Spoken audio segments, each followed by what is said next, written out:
Good morning on this very, very cold morning, and I hope that you are staying warm and safe. But I wanted to read for you the story of the flood as we begin this morning. Utnapishtim spoke to Gilgamesh, saying, I will reveal to you, Gilgamesh, the thing that is hidden, a secret of the gods I will tell you. Shurupaka, a city that you surely know, situated on the banks of the Euphrates, that city was very old, and there were gods inside it. The hearts of the great gods moved them to inflict the flood. Their father Anu uttered the oath of secrecy. Valiant Enlil was their advisor. Ninurta was their chamberlain. Ennugi was their master of canals. Ea, the clever prince, was under oath with them. So he repeated their talk to the reed house. Reed house, wall, wall. O man of Shurupak, son of Ubar-Tutu, tear down the house and build a boat. Abandon wealth and seek living beings. Spurn possessions and keep alive living beings. Make all living beings go up into the boat. The boat which you are to build, its dimensions must measure equal to each other. Its length must correspond to its width. Roof it over like the Apsu. I understood and spoke to my lord Ea. My lord, thus is the command which you have uttered, and I will heed and I will do it. The boat was finished by sunset. The launching was very difficult. They had to keep carrying a runaway of poles front to back until 2/3 of it had gone into the water. Whatever I had, I loaded on it. Whatever silver I had, I loaded on it. Whatever gold I had, I loaded on it. All the living beings that I had, I loaded on it. And I had all my kith and kin go up into the boat. All the beasts and animals of the field and the craftsmen I had go up. Shamash had set a stated time. In the morning I will let loaves of bread shower down, and in the evening a grain of wheat. Go inside the boat, seal the entry. That stated time had arrived. In the morning he let loaves of bread shower down, and in the evening a rain of wheat. I watched the appearance of the weather. The weather was frightful to behold. I went into the boat and sealed the entry. The gods were frightened by the flood, and retreated, ascending to the heaven of Anu. The gods were cowering like dogs, crouching by the outer wall. The gods, those of the Anunnaki, were weeping with Ishtar. The gods humbly sat weeping, sobbing with grief, their lips burning, parched with thirst.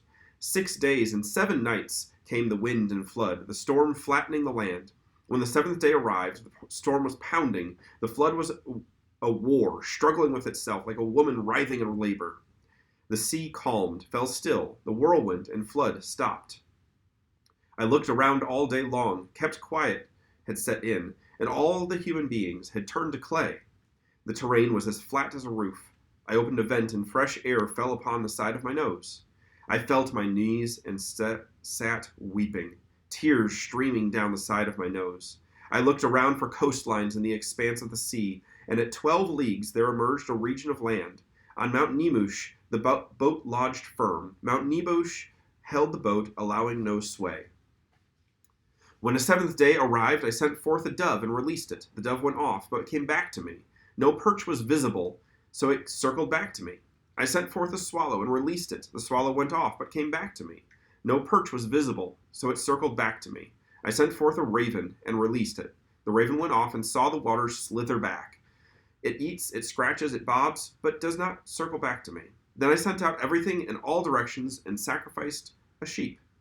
The gods smelled the savor. The gods smelled the sweet savor and collected like flies over a sheep sacrifice. The gods...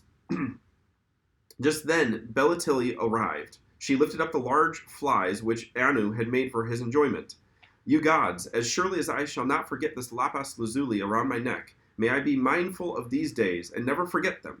The gods may come to the incense offering, but Enlil may not come to the incense offering, because without considering, he brought the flood and consigned my people to annihilation.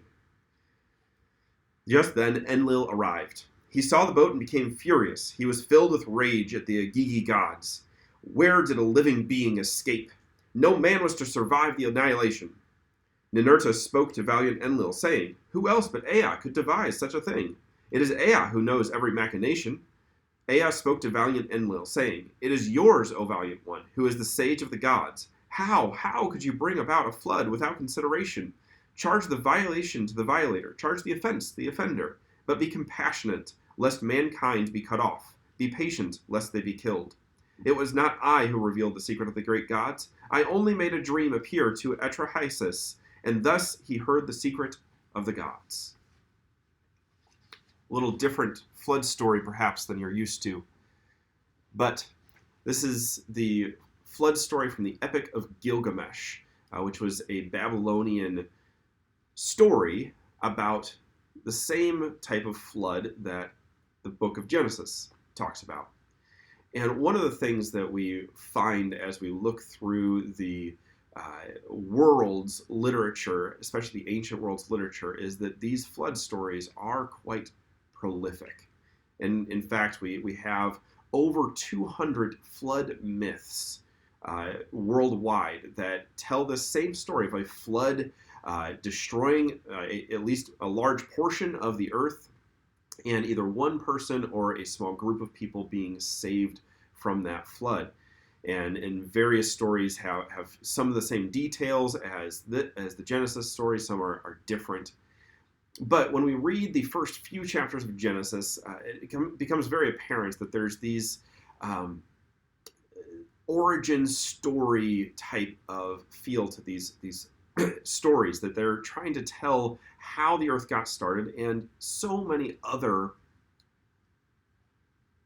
belief systems have similar stories. So what we're going to talk about today is how to read these origin stories, or these myths, in the book of Genesis. And that's where we want to start with you, is just this idea of a myth. And what does that mean? When we use the term myth, oftentimes we're thinking about, these Greek myths, or like that myth that I just read. But what is the definition of myth, and how does that help us when we approach the first few chapters of the book of Genesis, especially chapters 1 through 11, which you've probably already read this year if you're following our Bible reading plan. But what does this really mean? And the first definition of myth is this: a traditional story, especially one concerning the early history of a people or explaining some natural or social phenomenon, and typically involving supernatural beings or events. That's the first definition of a myth. And this very much fits what I just read in the Epic of Gilgamesh, but it also really fits the first 11 chapters of Genesis. They're traditional stories. They're describing the early history of all people and explaining some of the natural and social phenomenon we see in the world today. And of course, God is involved in the whole thing. However, where we get into trouble with this word myth is when we conflate this first definition with its second definition, which is this: a widely held but false belief or idea. When we introduce this idea that a myth must always be false, then we start to get into trouble with these first few chapters of Genesis. The first definition is just talking about the literary style of this type of story, that it's usually passed down through tradition, and it's concerning the early history of the world. But we believe the Genesis myths are true myths, as opposed to many other myths around the world. Now, what we do see, though, as we compare the Genesis myth to the other myths in the world, again, using that first definition of traditional stories, is we see a tremendous amount of overlap with the book of Genesis, but with some very key differences. So that's what we're going to talk about in how to read these first few chapters, is the overlap and seeing how these stories very much are the same across the board worldwide, but at the same time, the Genesis stories have some very key differences, and that leads into how we should read them today. So let's talk about some of the other flood myths that we've found around the world. One was in Mexico, either Concox or Tezpi. There's a couple different versions of this Mexican myth. He escapes a great flood on a boat with his wife and children, some animals, and some grain. He also sends out a vulture and other birds until a hummingbird finds a branch that shows it is safe to disembark. We see a lot of overlap between this and the story of Noah, right? Noah's made safe with his wife and his children and his daughters-in-law. He brings all the animals. Of course, he probably had some food on there as well. That there's not Genesis doesn't talk as much about the food, but they would have to have food to survive. And then he sends out birds at the end of the time to see if it was safe to disembark. Another story comes from Greenland. A man saves himself from the flood that destroyed all mankind, and then afterward he strikes the ground with a rod, and a woman is created for him to repopulate the planet. That one's a little more far-fetched, but still, there's that same thing, that he's the only survivor of this global flood. Hawaii, Nu was a righteous man among wicked mankind. Again, very similar to Noah. He built a great canoe with a house on it and stocked it with food. He brought plants, animals, and his family on board. A flood destroyed all humankind except those on the canoe. The great God put a rainbow in the sky after the flood as a token of forgiveness. So we even have the rainbow appearing in this flood story from Hawaii. India, there's a Hindu story about Manu the righteous. A great fish warned him about a coming flood. He was instructed to build a ship, stock it with seeds, and take 7 holy beings on board, which would make 8, including himself, as the same number of the passengers aboard Noah's Ark. And then the great fish towed the boat to the summit of the Himalayas during the flood, where Manu was permitted to create a new human race. Again, a lot of overlap. China, not as much about this one, but Fae escapes a universal flood with his wife, 3 sons, and 3 daughters. So again, another story with 8 people escaping a worldwide flood. Rome, Ovid's Metamorphoses. Jupiter sends a flood as punishment for human rebelliousness. Prometheus helps his son Deucalion and his wife Pyrrha escape in a boat to Mount Parnassus. They throw stones over their backs, which become men and women to repopulate the earth. So again, the same type of thing. Jupiter sending this flood as a punishment, but man and his wife are saved from that flood.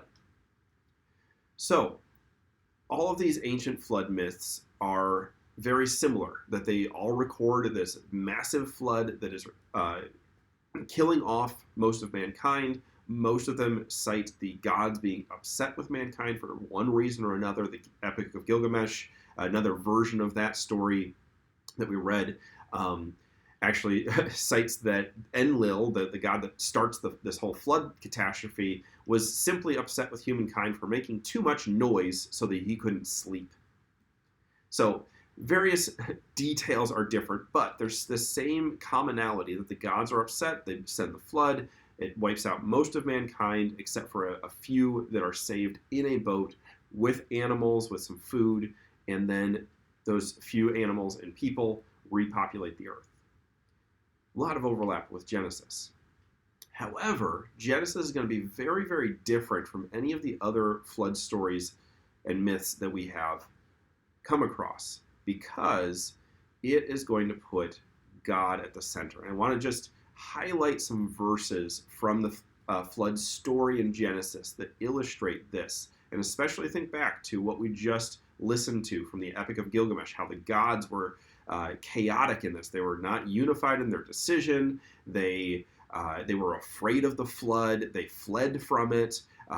They were starved during the flood, and they were thirsty until Utnapishtim sacrifices a sheep at the end of the flood. They don't have any food, and they flock like flies to the food. And then they have this big argument about the flood, and they're condemning Enlil for having sent it, and Enlil's mad because Ea saved Utnapishtim and his family. So all of this chaos with the gods, and again, the flood gets completely out of their control. Now, listen to these verses from Genesis.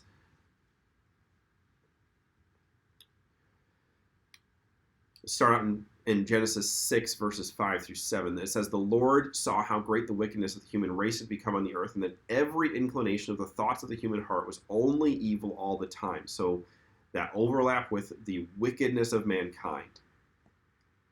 "The Lord regretted that he had made human beings on the earth, and his heart was deeply troubled." This is a big difference. Notice it's not out of anger or resentment or anything like that. It's out of a deep sadness that God decides to send the flood. And he says this, I will wipe from the face of the earth the human race I have created, and with them the animals, the birds, and the creatures that move along the ground, for I regret that I have made them. It's not because he's angry. He's not this, rageful God like we see in the other stories. It's because he is deeply saddened by the state of his creation. This isn't why he created. This isn't what he created. And so he says, I am going to destroy it all and reset with this righteous man of Noah. And that's what he says then in chapter 6. He's talking to Noah. He says, I am going to bring floodwaters on the earth to destroy all life under the heavens. Every creature that has breath of life in it, everything on earth will perish. But I will establish my covenant with you, and you will enter the ark, you and your sons and your wife and your son's wife with you. So God initiates with Noah and says, hey, I'm going to destroy the earth, all life on it, but I am going to restart with you. I'm going to establish a new covenant with you. And so he gives Noah the game plan. 7 days from now, I will send rain on the earth for 40 days and 40 nights. I will wipe from the earth every living creature I have made. And so Noah gathers everybody into the ark, the animals going in, or female of every living thing, as God commanded Noah. Noah obeys perfectly. And then notice this, the Lord shut him in. In the Epic of Gilgamesh, Utnapishtim had to shut himself into the ark. He had to save himself from the God's wrath. Instead, here, God is saving Noah. He is initiating, and he shuts the ark behind Noah and his family. And then the flood comes, it destroys everything. And chapter 8, verse 1 is the turning point. God remembered Noah and all the wild animals and the livestock that were with him in the ark. And he sent a wind over the earth, and the waters receded. This is vastly different from the other stories where the gods are not able to control the flood. They lose it, essentially, and they're just as afraid of the flood, and basically the flood calms itself down. Instead, here, God, very intentionally, he remembers Noah. He wants to make sure that Noah and his family are safe, and so he is the one who sends a wind over the earth and stops the flood. And then once the flood waters have receded, God gives Noah this permission. Come out of the ark, you and your wife and your sons and their wives. And God continues to initiate with Noah after the flood and says, God bless Noah and his sons, saying to them, be fruitful and increase in number and fill the earth. He gives them this creation mandate again to start repopulating the earth. And so let's talk a little bit about what this tells us about Genesis origin stories and how we read them, how we interpret them, because these verses are going to illustrate for us what they are not and what they are. So let's start with what these stories are not. First and foremost, they are not comprehensive. They're not looking at the global picture of the flood. They are specifically looking at the local picture of the flood. What does this mean for the people of Israel as God's people? Moses is specifically writing this in answer to stories like the Epic of Gilgamesh, because those are the stories that the people around them would have believed.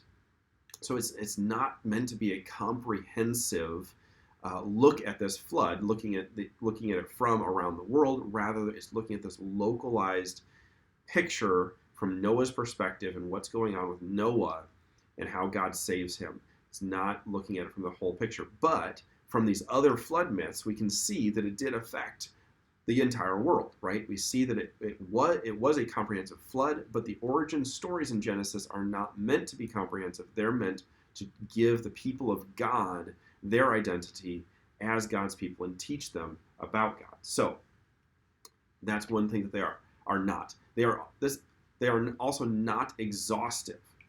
We don't get all of the details of the flood. We don't get all of the details of creation. We don't get all of the details of the Tower of Babylon. We don't get all of the details of the lives of Adam and Eve, or Cain and Abel, or Seth. Genesis leaves many, many details out of these stories because it's not trying to give us an exhaustive account. It is trying to give us an account that will point to us toward God as the creator, God as the sustainer of his creation. So these stories are not going to be exhaustive. They're going to leave us with a lot of unanswered questions, and that is okay. And last, but certainly not least, these stories are not modern. They're not modern. In other words, they are written in a specific time and place.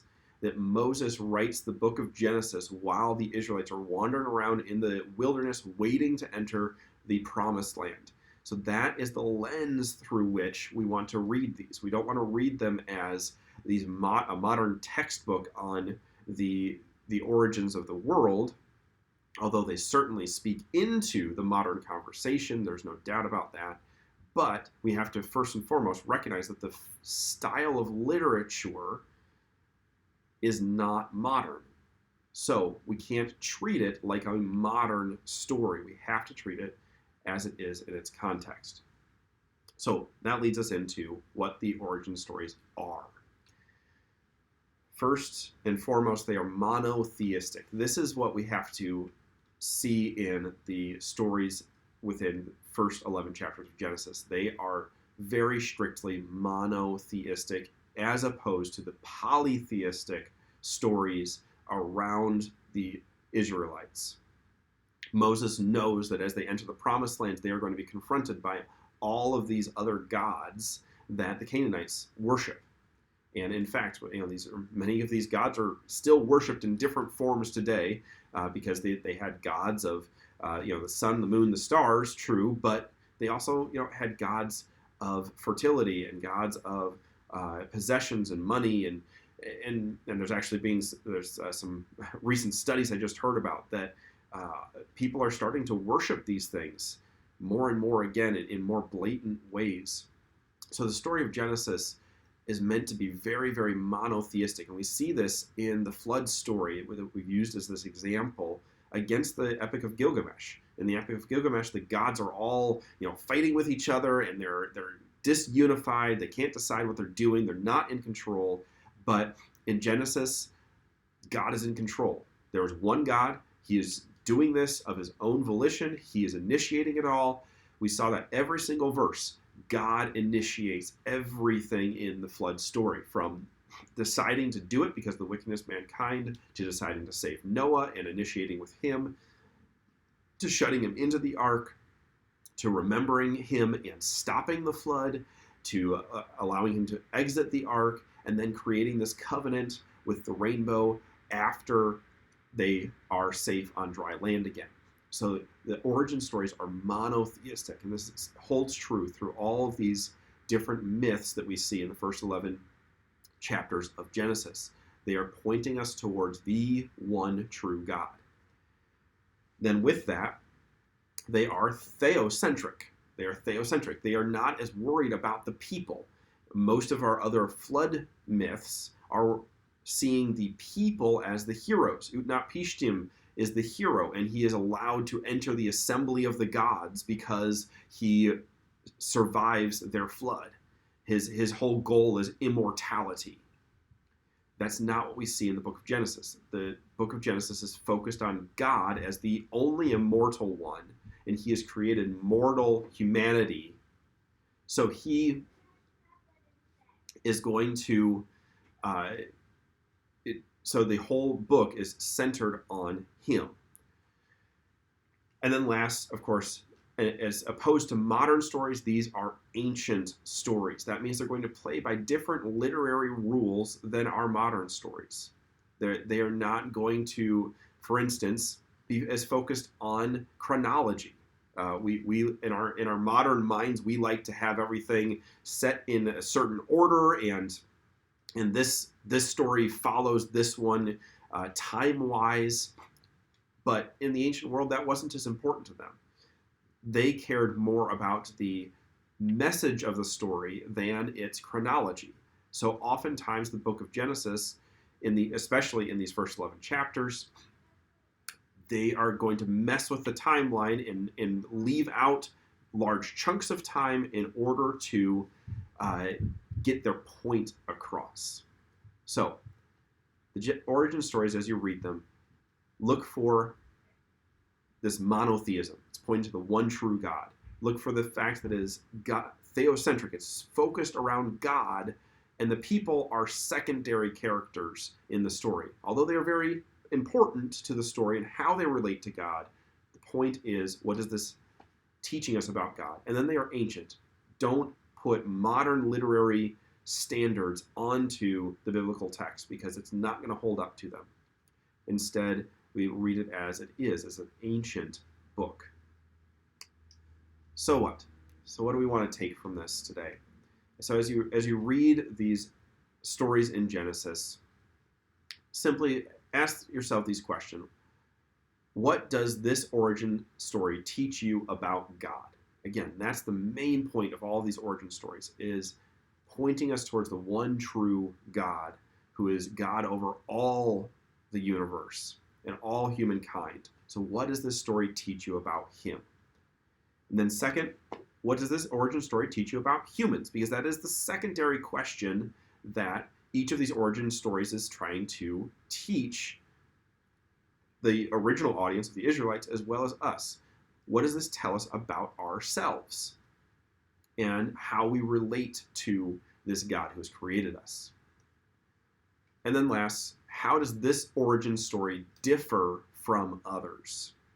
So looking at it from this standpoint of these other origin stories that are in the world, whether those are ancient myths or modern ideas of how our world came into being, how does the Genesis origin story differ from others, and how does it overlap? What are those places where we see the similarities? So I hope this will help you as you read these origin stories for yourself and apply them to your life and see that the one true God is in control, not just in control of creation, but always in control of everything that's going on, except when it comes to human free will, that he allows humans to make choices for themselves, and whether or not they will choose him is going to make a big difference, and that sets up a lot of the story then of the rest of Scripture. So thanks for tuning in, and I hope you're staying safe and warm today. Blessings. We'll see you soon.